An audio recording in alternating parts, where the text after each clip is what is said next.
système de stockage d'énergie solaire se compose de modules photovoltaïques, d'un onduleur MPPT, d'une batterie, du réseau électrique, de dispositifs de surveillance et d'appareils électriques. L'onduleur hybride de SPE 8012 permet une surveillance à distance via un dispositif Wi-Fi ou 4G.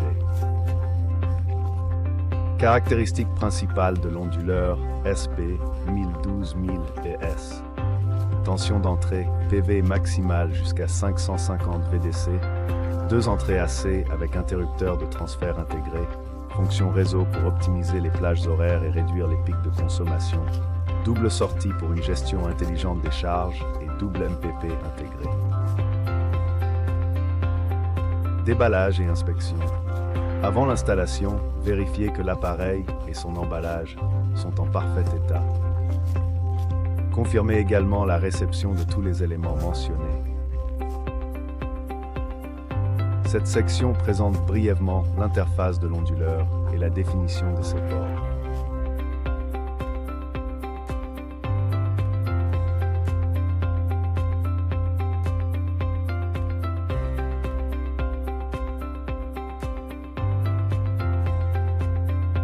Avant de procéder à l'installation, assurez-vous de préparer tous les outils nécessaires. Il est important de ne pas installer l'onduleur sur des matériaux de construction inflammables. Assurez-vous de le fixer sur une surface solide. Installez l'onduleur à une hauteur qui correspond à celle des yeux pour pouvoir lire l'écran LCD à tout moment sans difficulté. La température ambiante doit être maintenue entre 0 et 50 degrés Celsius pour assurer un fonctionnement optimal de l'appareil. Il est recommandé de positionner l'onduleur verticalement contre le mur pour une installation adéquate. Pour assurer une bonne circulation de l'air et dissiper la chaleur, laissez environ 20 cm sur les côtés et 50 cm au-dessus et en dessous de l'appareil.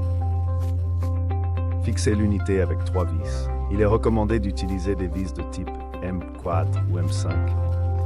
Ensuite, connectez les fils d'entrée et de sortie PVAC au port de l'onduleur.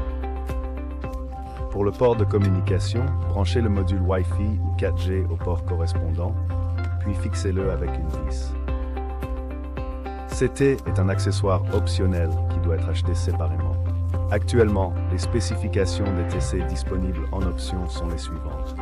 Pour les systèmes monophasés, un seul TC doit être connecté à l'onduleur numéro 1 et placé près du réseau. Les autres onduleurs n'ont plus besoin d'un TC externe. Un système parallèle monophasé complet ne nécessite qu'un seul TC externe. Pour un système triphasé, sélectionnez un onduleur dans chacune des 3 phases à connecter au TC. L'ensemble du système triphasé parallèle nécessite 3 TC externes qui doivent être placés près du réseau. Bouton de mise sous tension et hors tension. Une fois que l'unité est correctement installée et que les batteries sont bien connectées, vous pouvez allumer l'onduleur.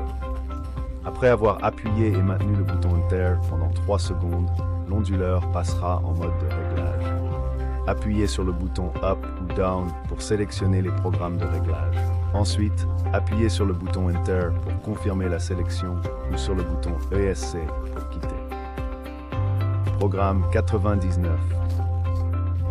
Réglage rapide après avoir configuré TI1, TI2 ou TI3, les valeurs par défaut initiales. Certains réglages seront ajustés.